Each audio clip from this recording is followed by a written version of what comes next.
Welcome back to Got the Morbs with Beth. And Insane Blackie. And Crazy Mexican Ken. Just Ken. Today, we have a review to read. Well, not review, but we have a nice comment to read. Are we always doing that? I don't know. We don't get that many, so we read it. Yeah. So, did we ever talk about Oddity Acres on our Not on here, podcast? no, just on our socials. Because how did you meet him? So they randomly found our podcast when they were doing research for an episode and messaged us. And we were like, oh, Oddity Acres, we're also in the Cleveland area. And they do videos that they post on YouTube. And then they will do posts on social media. And we have a lot of things in common, liking creepy things and haunted things and dead things. And yeah. So we became friends. And so, yeah, they sent their viewers over to us to listen to us. And so we got a nice comment from Veteran Against Trump and ICE. Love it. Mm-hmm. Wanted to comment that I was directed here from the YouTube channel Oddity Acres. Glad they suggested y'all. Oh, yeah. Well, thank you. Thank you. Thank you, Oddity to Acres. Oddity Acres and to the Veteran Against Trump and ICE. Get all of your Veterans Against Trump and ICE together. And I also liked the one that we got recently. And this was from actually your sister, who would like to be a guest on our show, even though she refused to listen to it at first. She didn't like podcasts. She didn't like listening to people talk. But now she can't stop laughing at us. And she literally said, I am laying here with my hand physically over my mouth so I don't laugh out loud, because she was putting her child to bed at the time she was listening in the earbuds. Both hands over my mouth, she said. And then didn't she say someone at work Almost crashed their car? Those are the kind of reviews I love. Yep. Yes, we want to do some property damage. Oh, here it was. Someone that Amy works with said, I literally just laughed so hard I almost wrecked my car at Aaron saying bisexual beefcake. But it was Ken's that got me. I don't remember your I don't remember it either. No. It was, I did go back and listen to it. It was, you said bisexual beefcake, and I was so caught off guard by the phrase. I was like, oh! And then you said you wish she would have crashed because it would have been a great endorsement. It would have. Or possibly an episode topic. Yeah, like how many people can say they've Just caused... kidding, coworker. We don't wish that you would crash. Nah, I guess I kind of do, though. You could also leave us a review on Apple Podcasts or Facebook or in our texts like Amy does. Yeah. And we'll probably read it because we don't get many. No, we don't. All right. So, Aaron. Yes. You have a story for us today. I have a story for you. And I know that I'm known kind of for picking some very demented cases. Doozies. This is the doozy of all doozies so far. Oh, boy. It's going to be our first serial killer case that we've done. Not an Ohio case, but does have an Ohio connection. So let me quiz you. I'm sure Ken probably doesn't know, but Beth, do you know who the Kansas City Butcher is? I know the name, Okay. but I don't know. Beth and I once went to a serial killer trivia night, and in order to get ready for it, we were like quizzing each other and telling each other facts like Peter Sutcliffe is the Yorkshire Ripper. And we were just like saying all the things we knew. And then once we got there, the questions were just horrible. Like, what was the date of, just things that you don't know. And we were like, this is not what we studied for. Or like match the final meals to the killer. Yeah. So Kansas City Butcher, that's something that we would have studied. Okay. Well, then you probably will know the case, but let's start in Cuyahoga Falls, Ohio. Here's our connection. Ooh. Robert Bob Andrew Burdella Jr. Yes, Bob Burdella. You know Bob Burdella. Well, I don't know him. Well, no, I would hope not. He's dead. I want to shout out my friends Bob and Stephanie, who brought him up recently when we were going to the estate sale at the funeral home, which I posted about on our socials. They brought him up and I was like, I haven't thought of Bob Burdella in a long time. And then I was reading and I was like, yeah, that'll be a good case. So shout out to you guys for reminding me about Bob. Bob Burdella Jr. was born January 31st, 1949 in Cuyahoga Falls, Ohio, not far from where we are. He was born to Robert Burdella Sr., who worked at the Ford Motor Company, and Mary Louise Burdella, who was a homemaker. He also had a younger brother. His family was Roman Catholic. They regularly attended Mass, and the brothers attended classes similar to Sunday school. So they did have a bit of a religious background. Well, that's the problem. You think? When reading about Bob's childhood, you see a lot of the typical serial killer, what's the word I'm looking for? Hallmarks, yeah. He was a loner, didn't have a lot of friends, rarely socialized. Killed chipmunks. Did hurt animals, yes, we will get to that. Was abused by his father, sometimes with a leather strap. He got made fun of for a severe speech impediment that he had. He had thick glasses because he was nearsighted. He was made fun of for being sickly because he took medication for high blood pressure, even as a child. Whoa. He was an indoor kid. That's what I'm getting at. He was not athletic, and his father valued athleticism, so he would compare him to his brother, who was good at sports, which is always rough. He was intelligent enough at school, but he was easily distracted, and sometimes the teachers had a hard time with him due to his lack of focus. As he reached adolescence, he briefly had a girlfriend, but he soon discovered that he was gay, and he kept this a guarded secret. Mm-hmm. In his later teen years, he developed this attitude of superiority where he was really condescending and dismissive to people, which didn't help that he didn't have any friends and nobody wanted to hang out with him. But he was known to be aggressive and rude to other people, especially women. Surprise. Yeah. So Christmas Day, 1965, Bob Jr. is 16 years old, and Robert Sr. has a heart attack and dies. Christmas Day, that sucks. To cope, Bob throws himself into his Catholic faith, but eventually, after reading about other religions, he becomes cynical of all of them and just abandons all of them. Not long after Bob's father dies, his mother remarries, and Bob feels very betrayed by this. He feels like it's replacing his dad, and he's not happy. The same year that his mother remarries, Bob sees the movie adaptation of a book called The Collector, which is by John Fowles. And in this story, there's a troubled man who abducts a woman, and he was stalking her. And then he abducts her and holds her captive in his basement. And Bob would later say that this film made a lasting impression on him. Uh-oh. Which is really disturbing for a teenager to be like, yeah, that hit home. Yeah. So Bob becomes even more withdrawn, and he spends a lot of his indoor time writing letters to foreign pen pals, collecting coins and stamps, and learning about ancient cultures. Oh, sounds like a fun guy. Yeah. After trading back and forth with his foreign pen pals, he develops an interest in collecting antiques, folk art, and cultural artifacts. So he begins trading. And as an adult, he would turn this collection into a living when he opens his own antique business in 1982. I don't see any red flags yet. This guy seems pretty cool. None? Not You really. think he's cool? Yeah, he's doing antiques. He's got foreign pen pals. He's like, Guten Tag, what's up? Okay. After I'm from Canberra, our country's capital. Pee-wee? Yeah. After graduating from Cuyahoga Falls High School in 1987, Berdella moves to Kansas City, where he attends the Kansas City Art Institute, and he is hoping to become a college professor. The first year goes by well, but by the second year, he becomes openly anti-authoritarian, and he becomes difficult to get along with. Even more difficult. He hates women, and he hates religion, and he hates authority. So he was a punk rocker. Not fun. No. He begins using and selling drugs, and he develops an alcohol problem.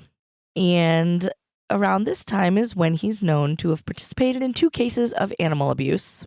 At least 2. One of which was in the presence of his peers. What kind of abuse? Yes, you're going to find out. So the first, he decapitated a duck in front of a group of students. Okay, now there's some red flags. Yeah. There's one. Which he said he killed and later cooked for the sake of art. Oh, okay. Yes.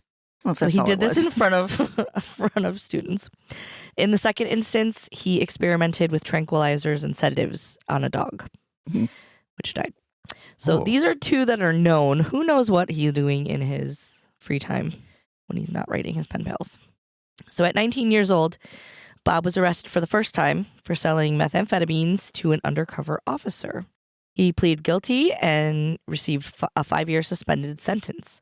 But then only a month later, he was arrested again for possession of LSD and marijuana. He spent 5 days in jail, and charges were later dropped due to lack of evidence. So the duck stunt received some backlash, and the administrators at the school were not happy about it, so he willingly withdrew from college. He stayed in Kansas City, and he moved to 4315 Charlotte Street in the Hyde Park district of Kansas City.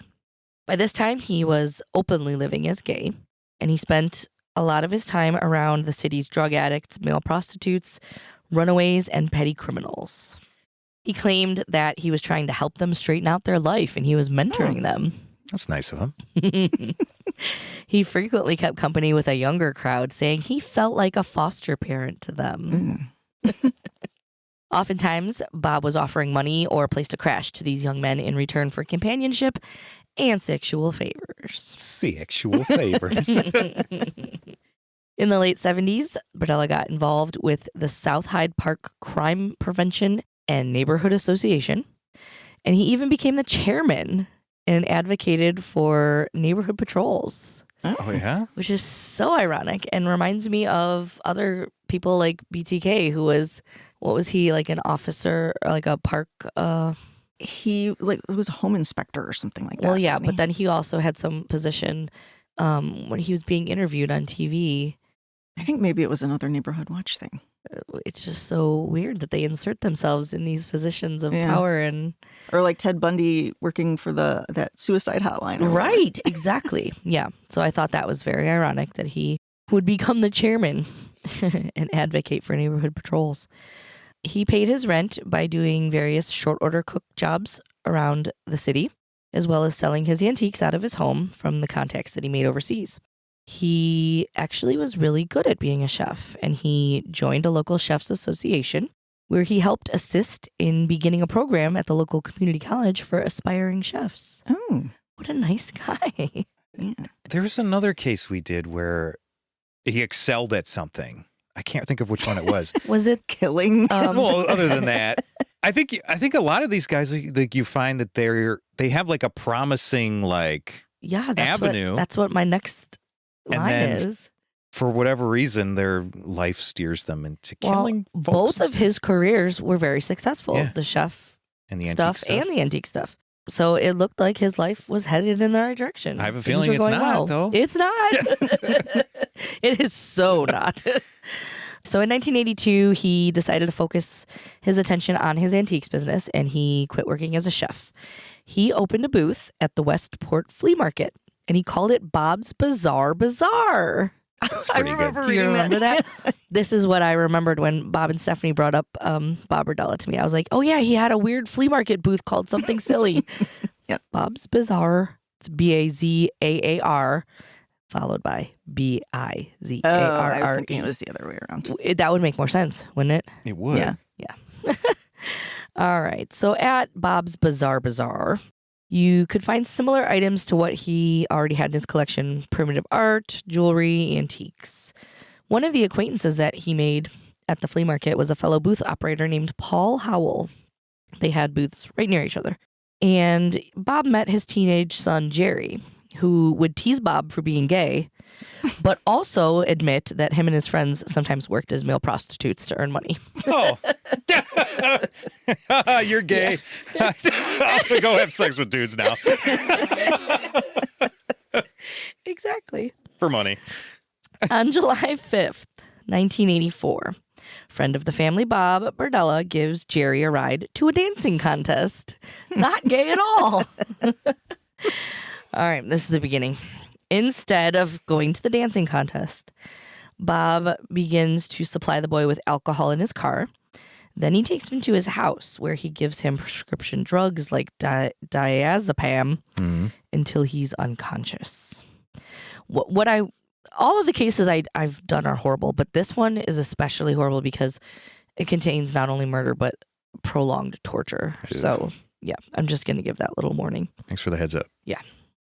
Next, he injects the teenager with a heavy tranquilizer, and he ties him to his bed, where he would remain for the next 28 hours. In those 28 hours, Jerry was repeatedly raped, drugged, sodomized with foreign objects. Jerry died while he was still tied to the bed, and Berdella claimed that he either, in quotes, either asphyxiated on vomit or the combination of the gag and the medicines were too strong for him to catch his breath. That's all. Yeah, awful. Accident. He dragged Jerry's body. This is bad. He dragged Jerry's body to the basement, where he suspended his body by its feet over a large container. He made incisions near his inner elbows and on his jugular vein to drain the blood. It was like they do to Butchers. deer. Yes, yes, exactly. Dress a deer, they Yeah. drain it. Bob was excited at the sight of this body hanging upside down, so he took a lot of Polaroid pictures of it. After keeping the body suspended overnight to drain the blood, he returned to the basement the following day, and he dismembered the body with knives and a chainsaw. He wrapped the body parts in newspaper and put them in garbage bags and set the bags out for the trash collection. God. That... Pretty bold. Yeah, that's the word, yeah. Remember when we worked at the thrift store and someone opened a bag and there was a dead dog in it? What? What if that happened? No, I don't remember that. Was someone donated a dead dog to the thrift store? I mean, I think it was I trash think and they picked it up. It accidentally got picked up. I don't. But what I do remember is a day that the guys that were working in the miscellaneous department went to pick a garbage bag off the skid and it was dripping something red, which we assumed was blood. And I was like, this is it. This is the day when someone donated a body. This is it. I've been waiting. So excited. This is it. But then it ended up that it was a bag of trash and that was God knows what it was dripping out of there. But yeah. Okay. So back to this lovely story. Okay. So it was really bold of him to attack a family friend that he could easily be connected with. But when he was questioned, he ended up claiming that he drove Jerry to the dance contest and never saw him again. So they couldn't prove anything. They couldn't prove otherwise. And that's where that ended. It was later found that Berdella had a murder book where he would write down the details of his crimes, including the torture methods that he used on each victim. When writing about Jerry, Berdella said that the teenager repeatedly asked him why he was doing this and begged him to stop, to which Bob would simply ignore him, tease him, or threaten him. Terrible. Yes. Oh, it's going to get so much worse. Worse? So much worse. Yeah, I told you it's a serial killer. Berdella's second victim was a transient man named Robert Sheldon, who was 20 years old. He had asked Berdella for a place to stay, and he actually paid rent while staying there. But Berdella still considered him a burden of a roommate. Berdella would later insist that he was not attracted to Sheldon, but he decided to hold him captive anyway to take out the anger and frustration he felt with other people. Sheldon was drugged and sedated and kept in an upstairs bedroom for 3 days. He endured painful torture such as swabbing his eyes with drain cleaner. What? Inserting needles under his fingernails. Oh. Binding with piano wire to the point of nerve damage. Binding what? His wrists. Oh. And having caulk squirted in his ears so he couldn't hear. You guys should see the face Beth is making right now. Because I thought you said cock. I know. Caulking the guy's ears closed? Yes. So he couldn't hear. Yes. What the hell? This is some This is depraved like beyond, shit. Ugh. Okay. After being held captive for 3 days, Berdella killed Sheldon when a roofer came over to the house to perform maintenance, and Berdella got nervous. So he put a sack over Sheldon's head and tightened it with a rope and suffocated him. Afterwards, he dismembered his body in a bathroom. So he had a roofer coming over, and he's like, better kill this guy. Can't risk. Can't have him making any noise. No, well, he Getting wouldn't found hear out. it. Yeah, I He's got guess the so. caulk in his ears. He could have just put the caulk in the roofer's ears, then he wouldn't hear anything. Yeah, no, he wouldn't. The next summer, Berdella lured an acquaintance by the name of Mark Wallace, who was 27, into his home. Wallace had been found waiting out a thunderstorm in Berdella's shed. And Bob pretended that he was being friendly and was like, come on inside, I'll make you some food. What bad luck to be randomly waiting in Bob's shed for him. So ever helpful, Bob offered to inject Wallace with chloroprazmine. What is this? I don't think it's that. Underlined. Chlorprozamine, I think. Okay, chlorprozamine. So he brings this guy in. He's like, hey. He's like, you seem a little nervous and high strung. I will relax you by injecting you with chlorprazamine. And Mark's like, sure, yeah, that sounds great. Yeah, go for it. Yes, he accepts. So Berdella then carries him upstairs, and thus began his day of captivity. Oh. This guy's making a series of bad choices, from the shed to the letting him relax him. Yeah. So while held against his will, Wallace endured torture such as alligator clips on his nipples that Berdella would use to send electrical shocks into his body. Oh my God. Yeah. Berdella then began experimenting with hypodermic needles, inserting them into different muscles on his victim's back. And Wallace soon died from the drugs, the gag, and the lack of oxygen. So what I want to know is, there was no internet at that time. So how is he coming up with all this stuff? Sounds like he was just trying shit. This guy is fucked. Like, what if I put some cock in this guy's ears? Yeah. Wait, what did you just say? Cock, I meant. Yeah, you meant. What if I inject him here? What if I do this? What if I put bleach in his drain cleaner in his eyes? Like, so he's just awful. Sounds like he's just screwing around. That indoor kid learned some shit that he shouldn't have learned. Yeah.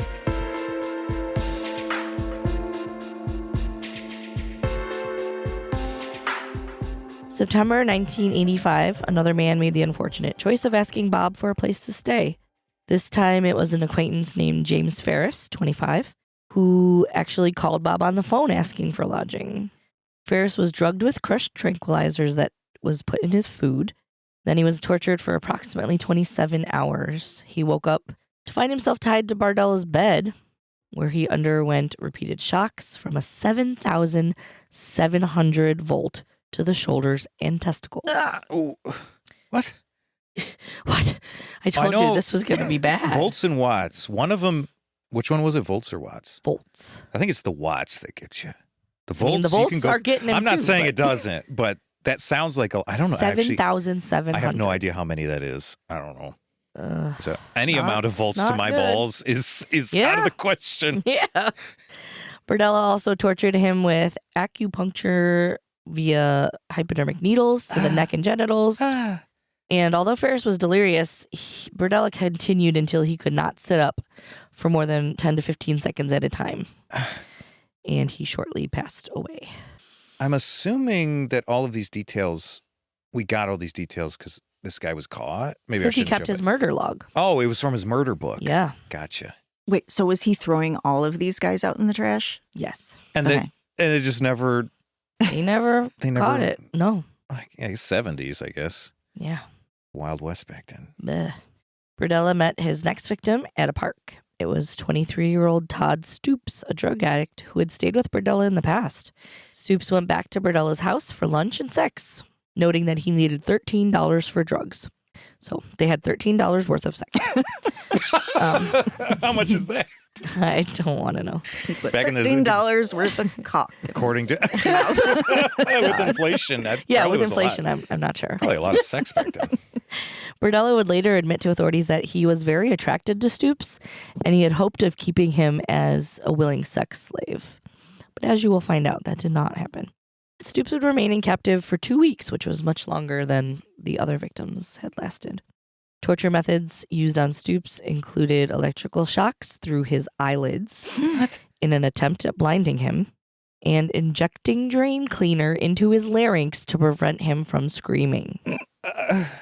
They just keep getting worse. There's got to be a more effective way to stop someone from screaming. What? Injecting drain cleaner into his throat? That's what I said. What? What? This guy's just trying shit. Yeah, he's fucked. He's fucked.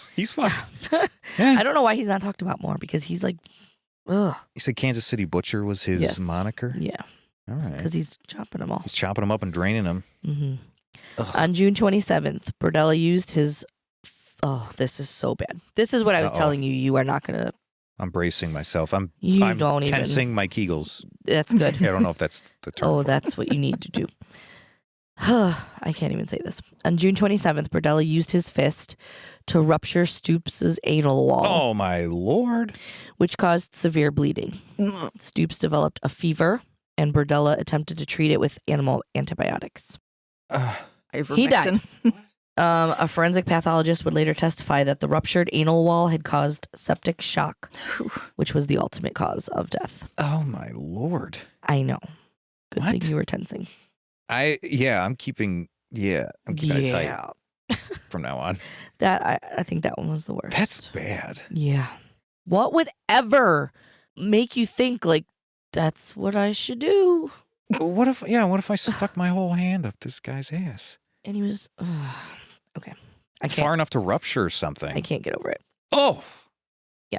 Fuck this guy. I know. In spring of 1987, Berdella met 20-year-old Larry Wayne Pearson when he came into his antique shop.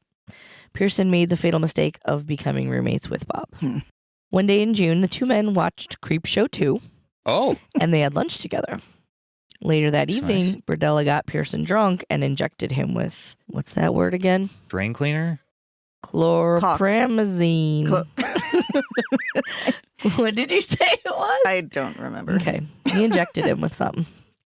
He tied Pearson's hands above his head and he secured him to a brick column that was in his basement. He injected his larynx with drain cleaner. There it is again. And he brought an electrical transformer downstairs where he tortured him with shocks for 5 days. Electrical transformer? Just had one laying around. Yeah. He also broke the bones of his hand with an iron rod. Pearson was cooperative, so he was moved to the second floor as a reward. Nice. And Berdella kept him captive for 6 weeks, saying that he would torture him less if he continued to cooperate with him. After 6 weeks, Pearson could not take the repeated rape and torture anymore, and he bit Berdella on the penis. Ooh. Oh! He deserved every minute Hell of yeah. that. Yeah. Yeah. But that would be his ultimate undoing. Berdella responded by bludgeoning him with a tree limb until he was unconscious, and then suffocating him with a bag and a ligature. Where the fuck's he getting a tree limb from? Does he have a tree limb just hanging out? Bludgeon him with. Well, he's got a chainsaw, so he probably went out. He probably just went outside with his bleeding penis and just chopped it down. This bleeding penis. Yeah. We put a tourniquet on it first. Ew. Pearson's body was dismembered in the basement, with his head being stored in a plastic bag inside of Berdella's freezer for a time. And then Berdella went back and buried it in the backyard. Aaron. I'm so sorry. What? I'm so sorry. This is, I think I've said this before, but like you always assume, at least me, that as time went on, like people got more fucked up. Like today, like, oh, all the fucked up shit's happening today. This was happening, what, 30, 50, 60 years ago? This guy's doing this shit? Yeah. What the hell? No, this was in the 80s, right? I thought you said 70s, or is this in the 80s by now? Started in the 70s, but yeah, into the 80s. Still. What the fuck, dude? And he's just, when he's done, he puts them on the trash and nobody... Exactly. And he just does it. He's getting a lot of gullible 20-something-year-old dudes. He's just snapping them up. He was known for being the foster parent figure. I guess so. And they all know that he lets people stay with them. And that's what these people like this, they have that like weird charisma. Mm-hmm. Like they have like this force of personality that draws people to. Yeah, them. but also he's just preying on people that need help. Yeah, like the one guy was a drug. All of them needed somewhere to stay. Yeah. Like, with the exception of Jerry, the guy's son, all of these people were like down on their luck and looking for help or sex or money or whatever. And then the one guy went along with it for 6 weeks. Yeah. Until he finally couldn't take it anymore. And bit his penis. Bit him right on the honker. Ew.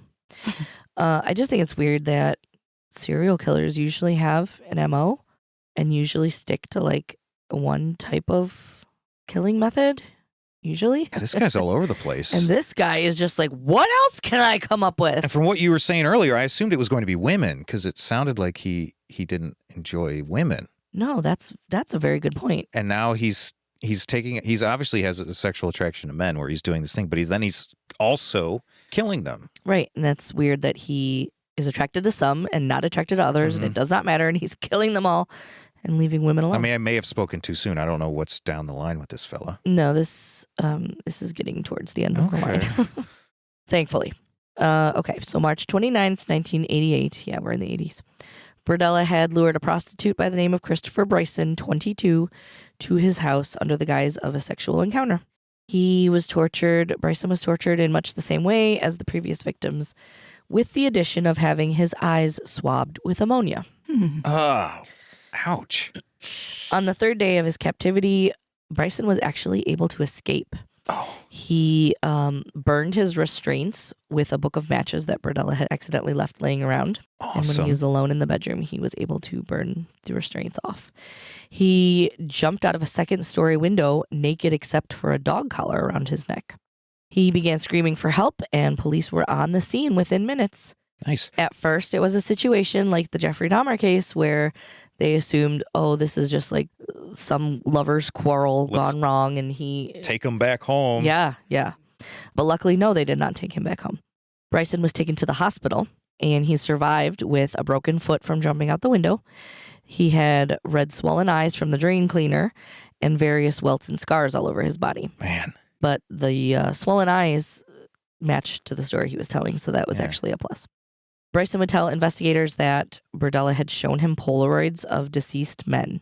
They would later find 334 photos of men in various stages of life, torture, and death. Wow. He's super lucky he got away with just so lucky. The burned eyes and some scars. 3 days only. Well, I mean, 3 days is still horrible, but compared to like 6 weeks with the last guy before him. On the same day that Bryson escaped, Berdella was arrested. He denied police entry to his home, but they had a search warrant, so they were able to get in there anyway.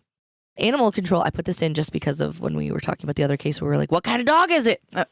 Animal control was called to help the police enter without being attacked by his dogs. And 3 chow chows were taken out of the home before the police could begin their investigation. Breeds that he Aren't they supposed to be mean? I don't know. Chow chows are the ones with the purple tongues? Or that's... I guess I don't know what a chow chow is. I just assumed it's that's like... what Uncle Wayne had. Yeah, Uncle Wayne had them. Yeah, I think they're supposed to be mean. Well, I'm way off. I thought they were like little things. No, they're big and they are supposed to be mean. And they're kind of like puffy. Yeah. They're fluffy guys. Yeah, okay.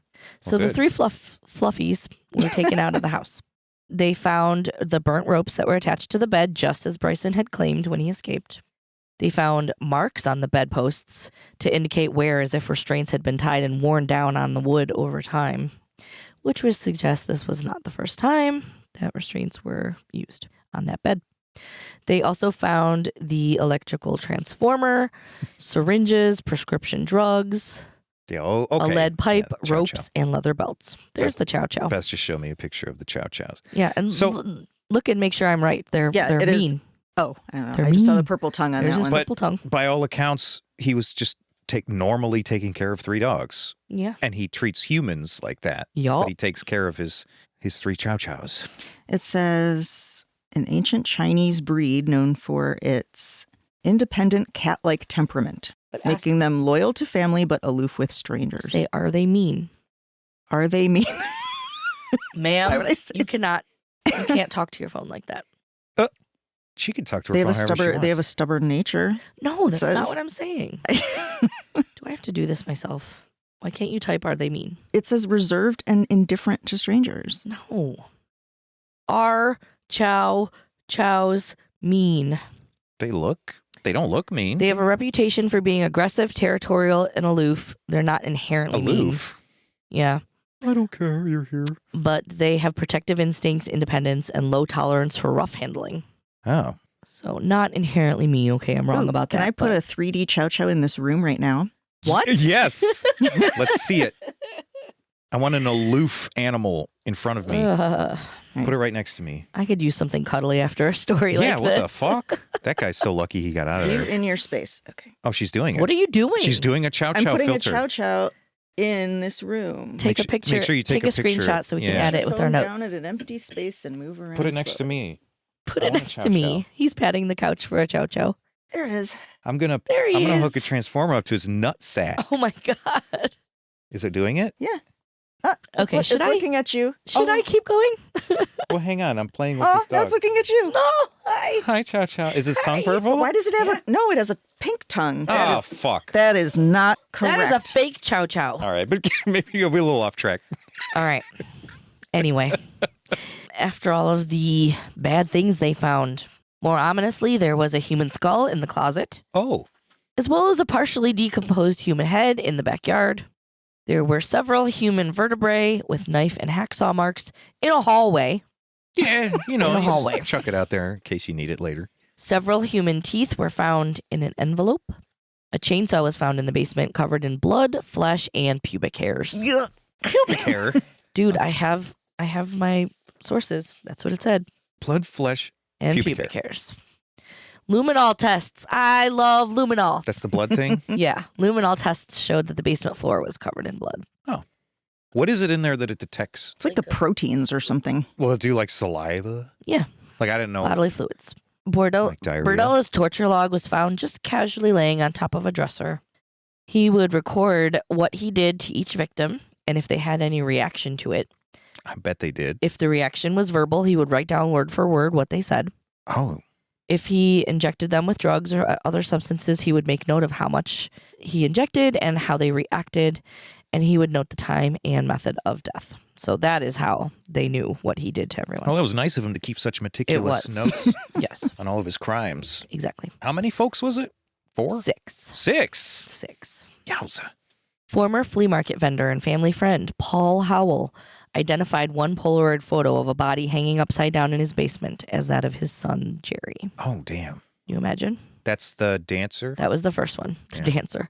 The one who made fun of him for being gay, but was also a male prostitute himself. Yeah.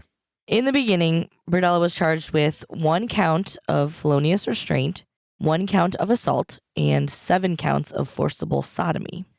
The skull in the closet was identified via dental records as Robert Sheldon, and the head in the backyard was linked via dental records to Larry Wayne Pearson. July 22nd, 1988, Berdella is charged with the murder of Larry Wayne Pearson. Just the one? Well, so far they have his Oh, skull, okay, so they okay. can prove that. He pleaded guilty and was sentenced to life imprisonment without the possibility of parole. Good. He earned a second life term after pleading guilty to the forcible sodomy against Christopher Bryson. That was the one that jumped out the window. Mm-hmm. September 13th, 1988, he pled not guilty to the remaining 5 murders, and he eventually accepted a plea deal to avoid the death penalty. Part of the plea deal, though, was that he had to confess in graphic detail to all of the murders, what he did to each victim, how he killed each one, and where all the bodies were. This final report came to a staggering 717 pages. Wow. It sounds like he was very thorough and like detailed on all Oh, of this. So yeah. he probably, 7. But and what over, the hell? How are you gonna that's over 100 pages per victim. plead not guilty and then give 717 pages Well, about he how wanted- you're guilty? He wanted to avoid the death penalty, apparently. God, that's fucked. Our legal system's fucked. Yeah, I don't know. But that's, over 100 pages per victim That's of what crazy. he did to them. Yeah. The judge imposed 5 further consecutive life sentences, Pile them on, man. with the exception of the 2 heads that were found at his home. The dismembered bodies of all the other 6 victims had been picked up by the trash collectors and taken to a landfill and were never recovered. That's He got really lucky. That's what I mean. How many? 6 bodies? 6 whole bodies thrown out just in the trash. Doesn't sound like he tried to hide it at all and nobody ever noticed. No, that's so crazy. Ugh. While he was in jail, this part is so great. While he was in jail, Berdella complained of his treatment and he claimed that they were withholding his blood pressure medication. He said his cell was infested with cockroaches, and one local radio DJ went on the air and urged listeners to send him more roaches. Oh. Give him more. I hope they did. How do you send cockroaches? I mean, they checked the mail at prison where Right. they have opened it and been like, oh, here's more Roach. roaches for Bob. I hope they did, though. October 8th, 1992, Berdella complained about heart pains to the staff of the Missouri State Penitentiary. He was taken to an outside hospital and he died of a heart attack at 43 years old.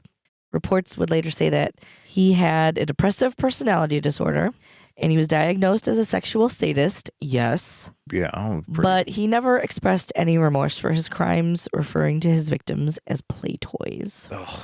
That's What a dick. disgusting. In 1988, the remaining antiques and artifacts left from his home and business were sold in a series of auctions, and a local businessman purchased his home and had it demolished. Good. Burdella is buried in Oakwood Cemetery in Cuyahoga Falls, Ohio, Oh. in the same grave as his father, which I've never heard of. But they were just like, you are not worth the dirt that you would be laying in, so we're throwing you on top of your dad in the same grave. Kind of an insult to his dad. Yeah. Like, I wouldn't, yeah. Yeah, well, they're not going to waste a space on this dirt bag. Why don't they just cremate him or something? I don't know. I mean, maybe they did, and he's in the same grave. Still, though, But- this is a weird decision, I feel like. Yeah, nobody wanted to claim him. Dad probably didn't want to. The dad was dead already, remember? He died Yeah, when he was but 16. still, Well, you created him. You get him. I didn't do it. No, the dad. You created him. You get him. Dad created him, so he gets him. I guess. And that is the story of the Kansas City Butcher. Jeez, Aaron. I'm sorry. I'm sorry, but that is the story of the Kansas City Butcher. Oh, Woof. Yeah, That it was, was my bad. Chow Chow impression. Mhm. woof. Good chow chow impression.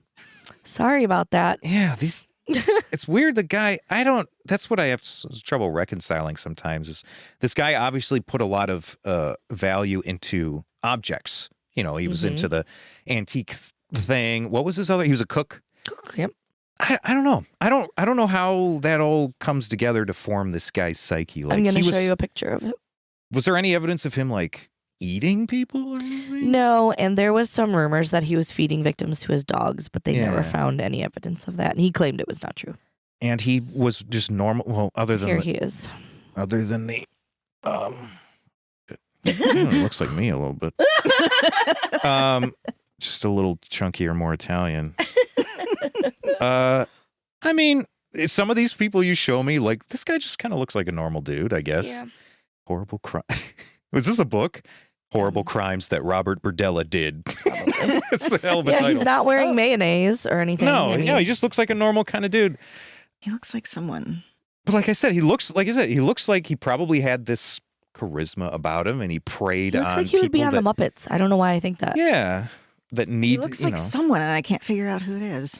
He just preyed on people that needed help and just did these terrible things. But he had that side of him where he seemed to be successful in other avenues, and he just took normal care of 3 dogs and never had Chow any chows are remorse. really getting to you, aren't they? I don't. Yeah, I don't. It's just weird. Like I wonder what someone who knows stuff about like profiling and stuff, criminologists, have to say about this guy. Because honestly, nothing in his childhood. Everything in his childhood. What do you mean? What do you mean? What? Don't you remember? I said he was abused by his dad. He Oh, the hurt abuse. animals. He was Yeah, but a loner that got made fun of and bullied. I guess so. All that. The indoor kid. I guess. Ugh. And I Yeah. did expect that to go the way of violence against women. Yeah. You'd think, yeah. But I guess not. I guess that's why I'm not a. Profiler? I guess not. No, I get it all wrong. I feel like this guy's got 3 chow chows. He's on the up and up. I think I would classify that as a doozy. Yeah. Yeah. Several doozies. Wow. Several doozies worth. What's the, I had this thought while you were doing it. What's the, is there like a minimum amount to be considered a serial killer? More than one? Is it just more, yeah, I didn't know. I mean, and there's a difference between a serial killer and a spree killer Oh, because there's a cooling off period. what's the difference? Serial killers have a cooling off period, whereas a spree killer will do this, like, say, all in one night or something. Oh, They like go on a one crime continued spree. event. Yeah, that would be a spree killer. Whereas a serial killer, Has the cooling off period and Yeah. it's like over time. they're like, all right, it's time to do another one. Mm-hmm. Time to do another one. Whereas a spree killer is like, they'll do the whole thing and then they're good? Or do they continue to successive sprees? Usually they're Just- just stopped. Well, they just keep going till they get caught or stopped. Then there's family annihilators, which We all know Are about their own. those. mm, Ugh. mm-hmm. I don't know if I'm anxious to do another serial killer anytime soon. Ugh, that's bad. So this guy died at the age of, 43, what was it, 1990? 2, I believe. 92. So much for those 6 life sentences. He barely made it. Let's see. No. Yes, 1992. Yeah, We good. Don't have to waste any more resources on him. can go visit his grave and spit on it. Maybe we should. There's quite a few serial killers from Ohio. And that's the case of the Kansas City Butcher. Thanks for tuning in and hearing all that. Of course, that's what I'm here for. Of course. Oh, you're not Thanks, talking to me. Ken. You're Thanks, talking Ken. to all the folks out there. What'd you think, Beth? That was gross. Harrowing. And yeah. Oh, It was. Yeah. Gross. Yeah, that's a good word for Yeah, it. really gross. It Really was like he was trying to find his favorite way to kill, Yeah. and he just couldn't He's just decide. fucking around. Oh God, the fist and the rupturing. Oh God. Yeah, that was in a little bit of a, before he was just like using cleaning supplies and injecting shit and like taking meticulous notes on Right. like what happened. And then this one, not to make light of it, he's like, let me just Don't even talk Let me about just- it ananymore. Yeah, let me No just more. do this. Let me just do this. Yeah, that's a good way to put it. Like, what the fuck, man? Well, Bye. bye. Thanks for tuning in.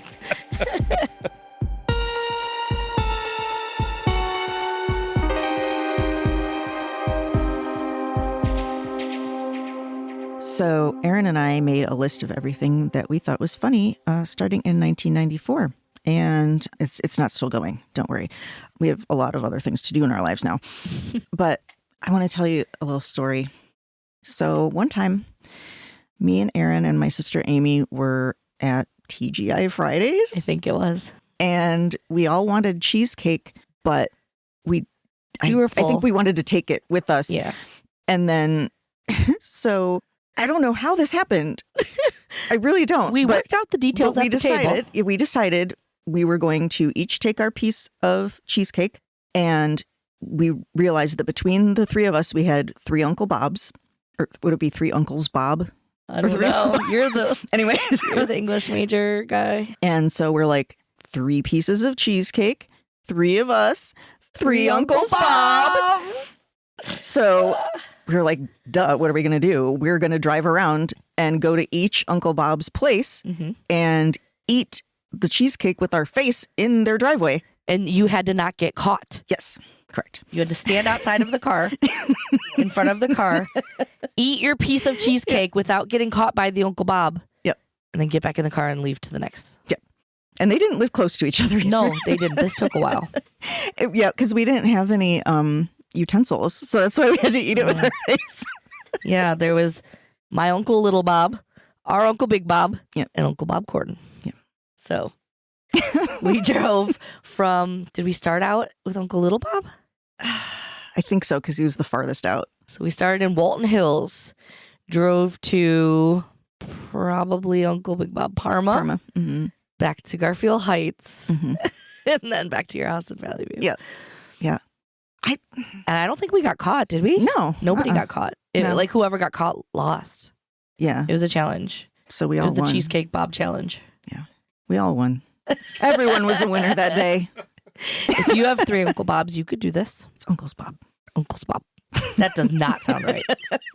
Okay, bye. Yeah, we did do that. We did do that.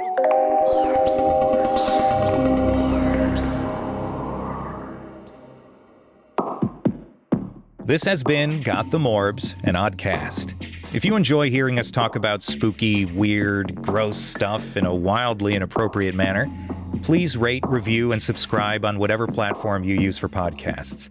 These things don't take much time to do, and they can really help us gain visibility and grow the show. You could also follow us on Instagram at Got the Morbs Oddcast, or over on Facebook at Got the Morbs and Oddcast.